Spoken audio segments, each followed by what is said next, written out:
Hi, welcome to Get a Clue, Casual Gamer, where we get a clue, C-L-U-E, about a game, or most recently, lists of games.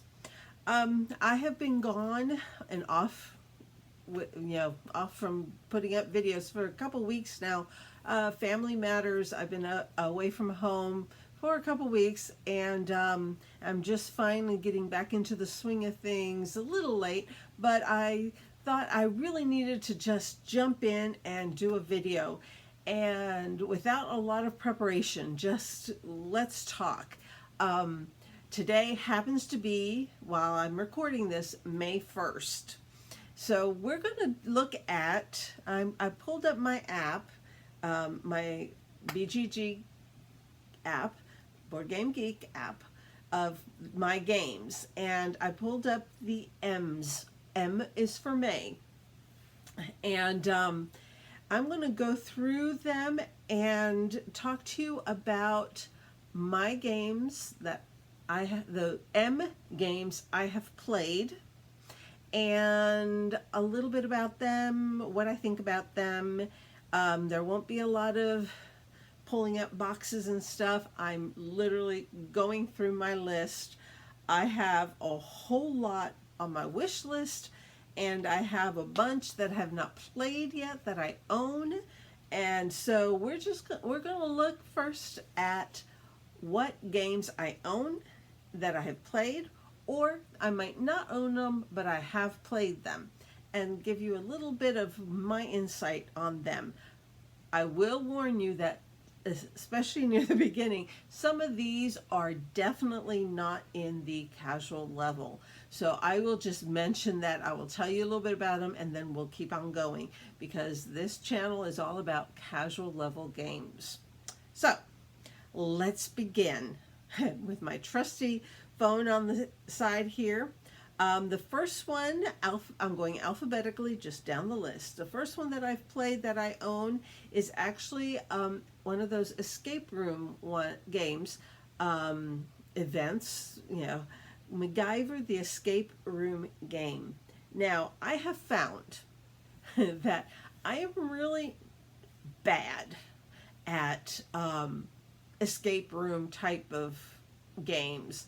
I'm really, really bad at the exit ones and the adventure games. I'm kind of half and half when it comes to the Unlock series, but I found that this particular MacGyver one, I actually really enjoyed. I have done them all solo and found that I am really not good at playing them solo, so I've really actually put them in a box onto the side for when I am able to host an escape room, get together with other people who might be smarter than me to solve some of these puzzles.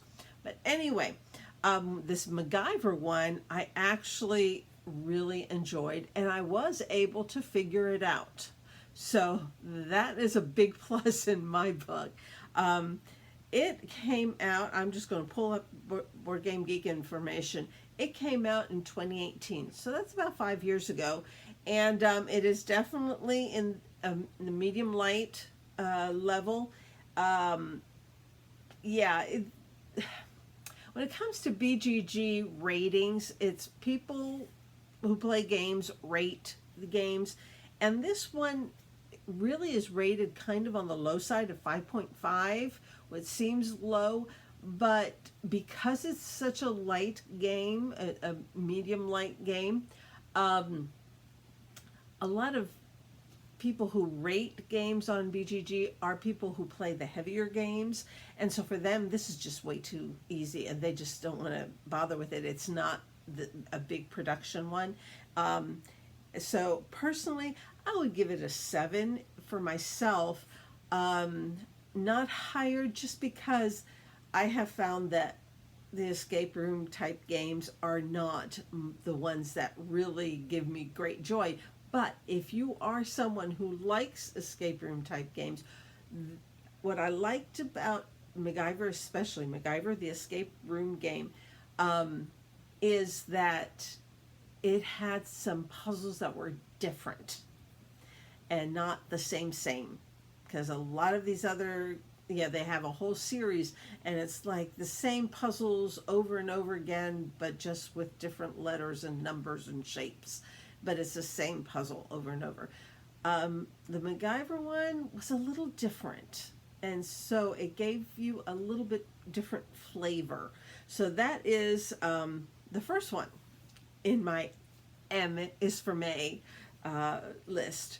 The second one is Machikoro. Machikoro is, there is a Machikoro 2 now.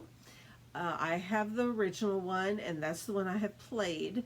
I would suggest, if you've never heard of it, if you've never played it, if you are someone who enjoyed the buying and accumulating and getting resources, getting money from playing Monopoly, you like that part of Monopoly, being able to buy property and accumulate money from it. If you know you might be a gamer who knows somebody who they like Monopoly because they like that part of it. I like Machikoro because you're able to buy properties. It's not a board, it's all cards, but there's cards that are laid out for purchase, and they all have multiples of the same business. It's a different types of business, a bakery and well, actually, a TV station is one of the big ones that you're trying to achieve yourself. But the way trying to explain it, you buy these properties, and then depending on how you and other people roll dice, if that number shows up, each property has some sort of way of gaining money. Let's say, I'm not even saying it, this is the truth, but let's say you bought a bakery or a farm or something, and on it it says every time somebody else rolls a 2, you get some money from the bank. You don't get it from them, you get it from the bank. And so you're hoping people will roll a 2, because every time they roll a 2, you get paid. Then there's a 1 or 2 where if you roll a certain number and someone else has the 4, you owe them part of what you just won. So yeah, there's a little bit of a little every now and then where you have to pay out, but most of the time you're just trying to get as much as you can make so that you can that you have certain big properties that you're trying to build, and so you're trying to get in money from the smaller properties so that you can build or flip over these larger properties, and winning means having them all turned over. So Machikoro might be a good choice for someone who likes that aspect, that acquisition of property and getting money or points or whatever it is, when people just roll dice and they're able to you get money from the bank. That's a plus. No one is hurt in this. Okay. I don't know why those are clicked. Okay. Next one that I have played is Mancala. That's just a regular Mancala with the stones and the little, the wooden with divot, with the little holes in the bowls so that you move the stones around. Simple Mancala, been around for centuries, if not millennia. Very easy to find everywhere, and most people have played it at some point or other. That's Mancala. The next one, Maracaibo. Maracaibo is definitely outside of the casual level. In fact, I believe it is a medium heavy. It's not even a medium, it's a medium heavy. Let me double check it. It is, yeah, it is. It's almost a 4 out of 5. I only go up to 2.5 on this channel. So yes, Maracaibo takes at least a couple hours. It's a rondel. I'm using big words for those gamers who know what I'm talking about. And I enjoyed it. It takes a lot of strategy. Figuring out, do you want to move your ship around, or do you want to get off and send someone through the jungle to get things in the jungle, and then meet up with you further down the road, down the Caribbean Sea, because you're going around the Caribbean. Yeah, so it's ships in the Caribbean, going around and around in a rondel, around, or getting off and going onto islands or going into the jungle. That is Maracaibo, and it is definitely outside of the casual level games. Next that I have played is Marco Polo 2 in the Service of the King. It is one that came out in 2019. I played it for the first time this past year, and it is also outside of the casual level. It is a medium level. It's a solid medium, or kind of on the higher end of medium. And again, it's also at least a couple hours game. And you're trying to, you have certain goals that you're trying to get to certain cities and get certain objects or supplies or something from each of those cities before time runs out, before the game ends.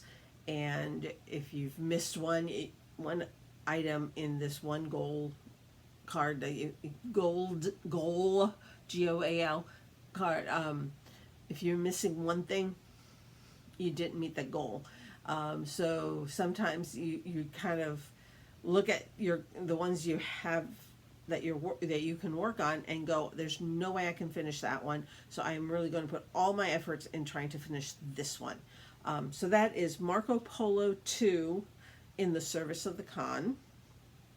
Again, that is outside of the casual level. Next play would be Marvel Villainous Infinite Power.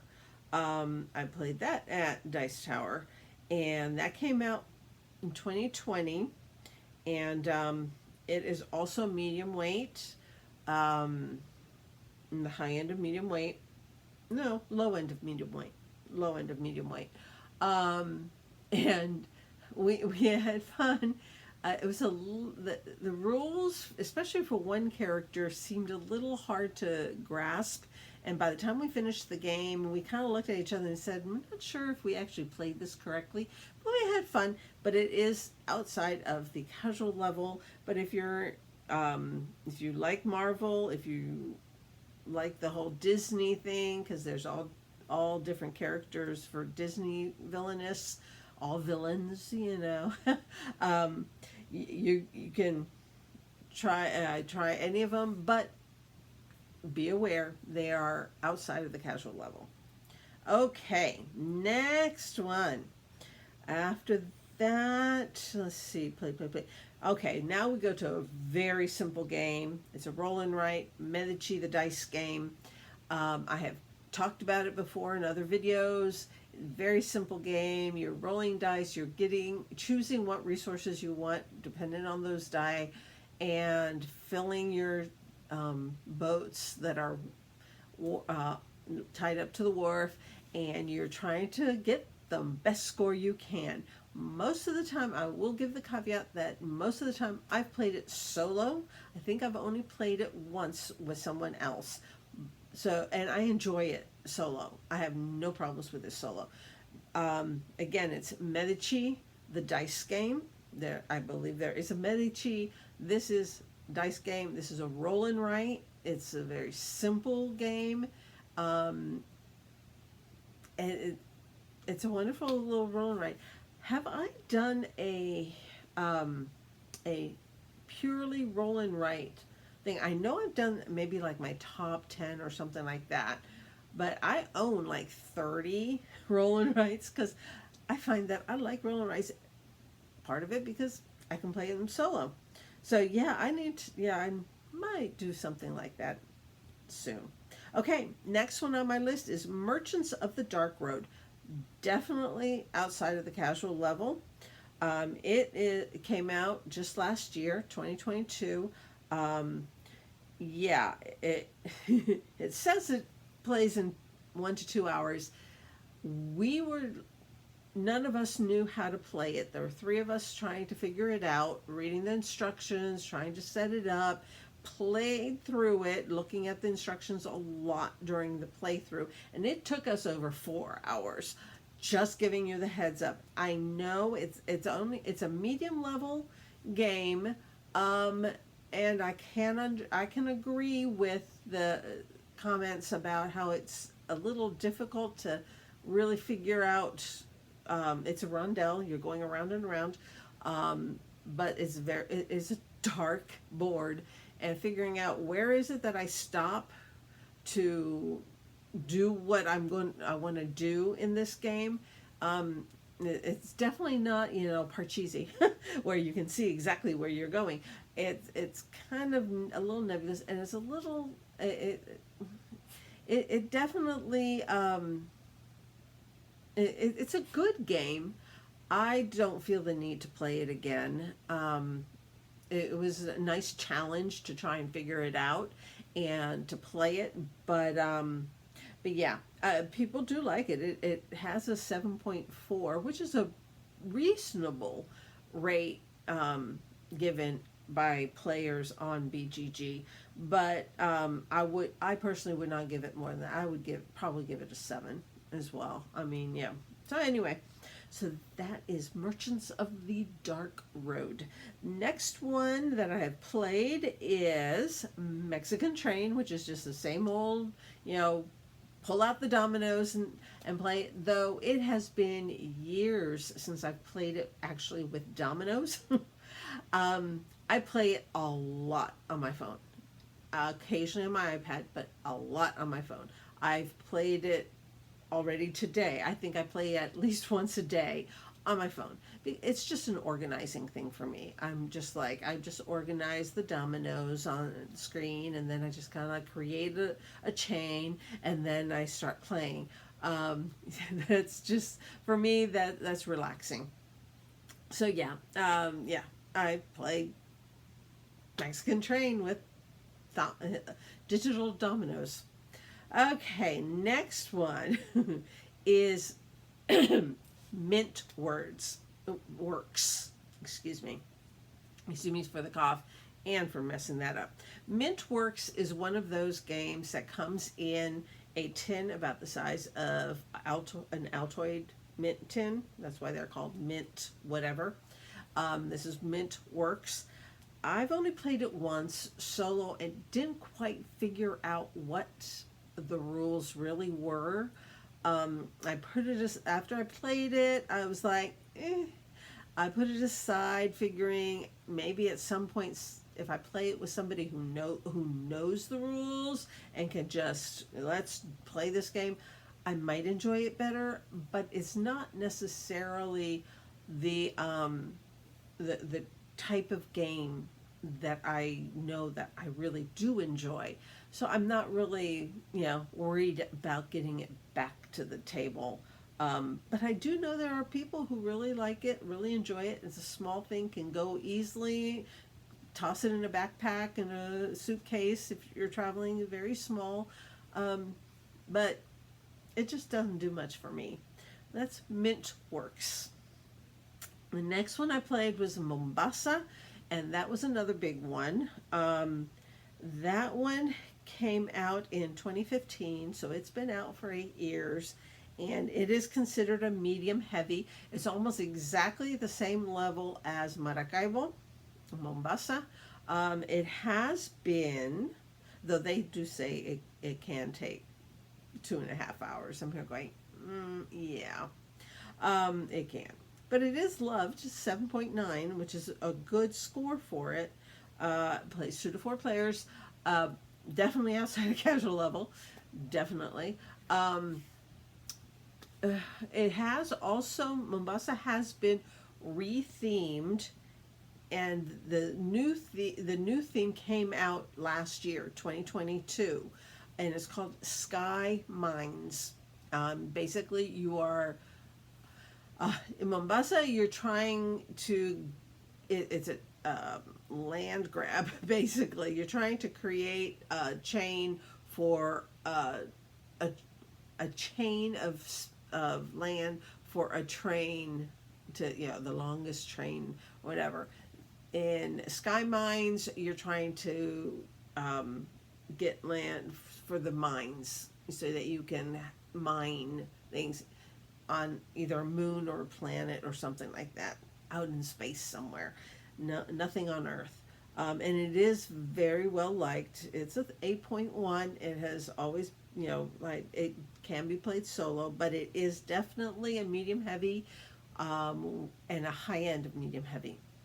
So just keep that in mind. It is definitely not a casual game. After that, I'm skipping Monopoly because, yeah. And the next one I played is a very simple game, Mountain Goats. Definitely a casual level one, and I see it right over there. Um, it's cards, goats, and tokens. You lay out the cards, column of 5, 6. Well, let me go this way for y'all. 5, 6, 7, 8, 9, 10. 5 and 6 are longer, and then medium is 7, 8, and short is 9, 10. I think there are only 2 or 3 cards in those mountains. And at the bottom of each mountain, you put one of your goats. And you roll 4 dice, and you combine the dice any way you want. If the example I think they had in picture here in Board Game Geek. First of all, it came out in 2020. Let me look at that picture again to see. Yeah, the dice they have in this picture is 2, 4, 5, 6. Little dice there. So you could do 6 and 11, combining 2 and 4 and 5 and 6.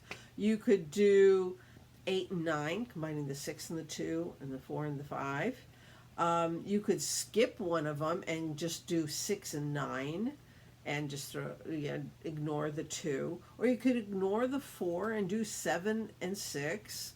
Any combination you want. You don't have to use all your dice, but you can use them all in any combination as long as you're not, you're adding your addition. And then you move your goat on that track that many times. Let's say you roll dice and you have a 2, a 4, a 6, and a 6. You can go up the 6 row 3 times because you have a 6, and a 2 and a 4. They add together to a 6. You go up that 3 spaces in one turn. It's a very simple game. When you get to the top, you get a token that's worth points. And if you roll, as long as you're at the top of that mountain, you roll that number again, you get another token. Now, somebody else comes up to the top of that mountain, they bump you off, and you start at the bottom of the mountain and you work your way back up again, trying to get there to stop them from getting the tokens worth points. And that's the game. That's how easy it is. I love it. It's very simple. It's definitely a casual level game, and worth having because it's a great filler game, a great family-friendly game. If you got kids learning their math, basic addition, it's plus, plus, plus. Next that I have played. I will mention My City. My City is like a campaign or game, a legacy type game, but on the backside, you can play a basic game. I just wanted to get to know what it was like, and so I have played the basic game. I have not started the legacy part. And it was enjoyable, definitely. And it definitely is in the casual level. In fact, if you want to do a legacy style game at the casual level, it's a perfect choice for you. I'm looking at it, it's right over there. My City, very easy, has polyomino shaped pieces, Tetris shaped pieces, which represents different buildings that you're placing in your city. And you're trying to cover up certain things and keep other things uncovered, and points matter. And yeah, so My City, it's a quick game. It takes about a half hour, 45 minutes maybe. And like I say, it's a very casual level. It's perfect for this channel. Okay, Mysterium. The next one is Mysterium. I'm not sure where I've put Mysterium. I think it's way over there. It might be behind me and I'm not looking. Oh, let me look. I'm not seeing it because it would be mostly blue. No, I think it's still over there on the blue shelf. Mysterium is, for some people, it is kind of like a Clue, but different. Another one. So I like deduction games, so this is the second game. Or no, there's one more coming that is like Clue, but not. Actually, the next one after this one, I just saw it and I went, "Oh yeah." So Mysterium, someone's been killed, and their ghost is trying to help three clairvoyants figure out who killed them, where, and with what. Sounds familiar. But the way of doing it, way of giving them clues is so very different. The ghost has cards, a hand of cards, with the most unusual pictures on them. And I would say surreal, except they're not Dali, Salvador Dali surreal. They are just unusual. You could have a mouse who is the captain of a sailing ship. It's unusual pictures. And by showing them strategically a certain picture, trying to get them to notice something in that picture that matches a possible location that is laid out in front of them, and they're trying to figure out what clue are you trying to give them. Is it that there's a sword, so there's something sharp, and over here there's a needle and needles are sharp? Or is he's wearing a red scarf, and over here there's a lot of red in, there's a red swirl over here. It's like whatever. But the ghost is giving the clairvoyants these clues with these cards, with these beautiful pictures, and they are to figure out who did it, where, and with what. Yes. Mysterium, let me see what year it came out. It's been a few years. Came out in 2015, 8 years ago. Since then, they have come out with Mysterium Park, which you only need to figure out 2 of those items. I can't remember which because I've never played it. So it's a simpler version, and it's less presence on the table. And they've also come out with a kids version, Mysterium Kids. So for a family, child friendly version. Personally, as I totally enjoy Mysterium. No problems. Somebody wants to play it, I will play it as the ghost or the clairvoyant. It doesn't matter. But I actually prefer a game that came out last year, which is not an M, it's an R, and it's Rear Window. And I've talked about it, and I've done a video on it, and it's in my top 20. Hint, hint.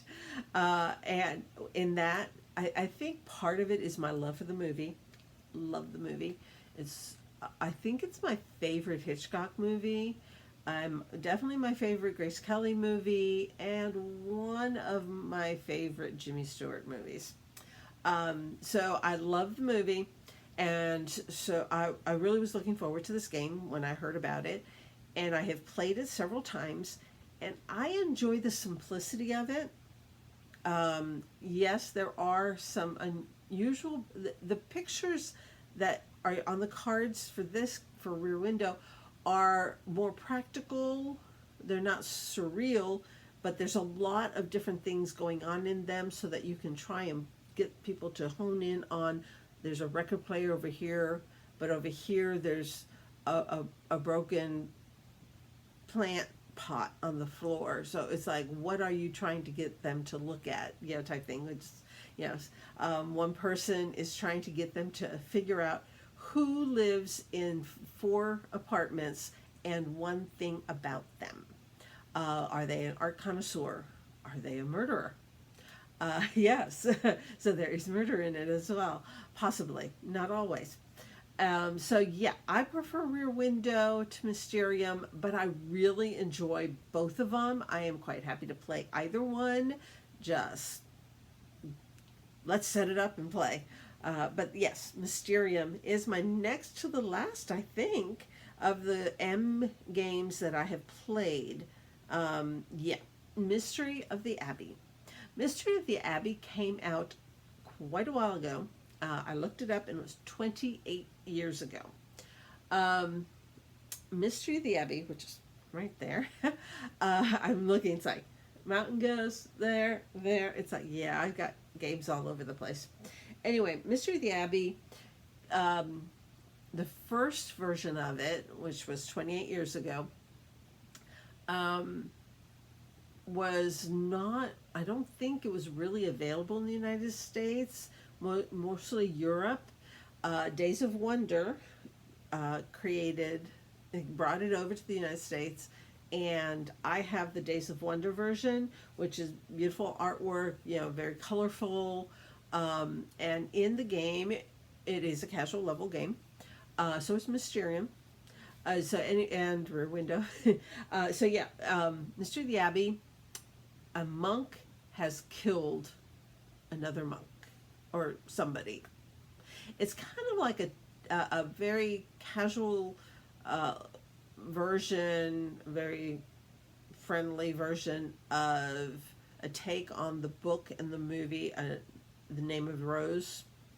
I've read the book, seen the movie back in the 80s. I'm old, so yeah, it was back in the 80s.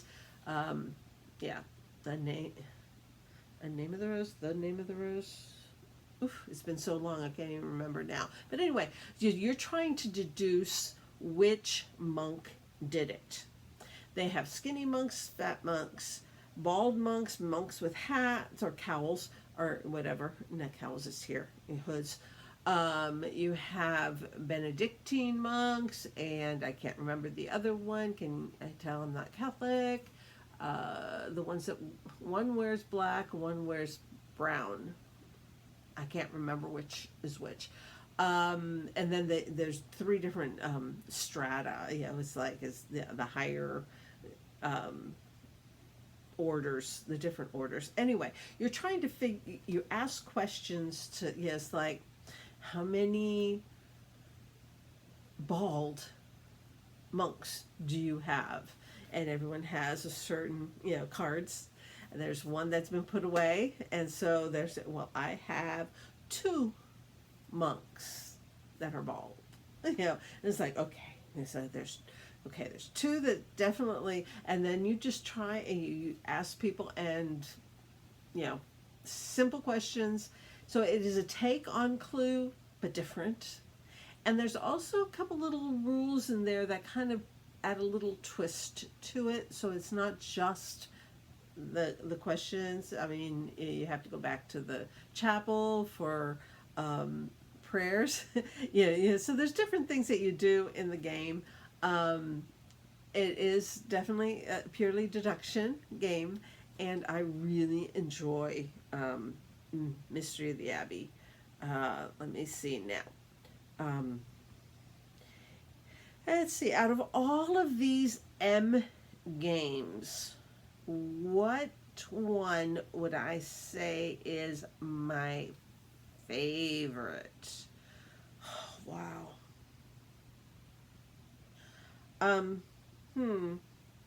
Mm-hmm. I have so many M's that are on my wish list or on my shelf of shame, or shelf of opportunity, whatever, that I have not played yet. I have so many. Uh, okay, I am I am going to bring it down to three, and when I tell you the three, it'll make sense. Mhm. I think it's going to be these last two, Mystery of the Abbey and Mysterium and Machikosho. I enjoy all those, and I mean, I enjoy them all, but I think those three are my, we'll go with the one, two, three. They're my three favorite M games that I have played, and I actually own them. So even better. It's good to be able to replay the ones that I really like. And that's it. That's more than enough time for this. M is for May, and for many, many, many wonderful, marvelous games. Until next time, happy gaming and God bless you and your family. Bye.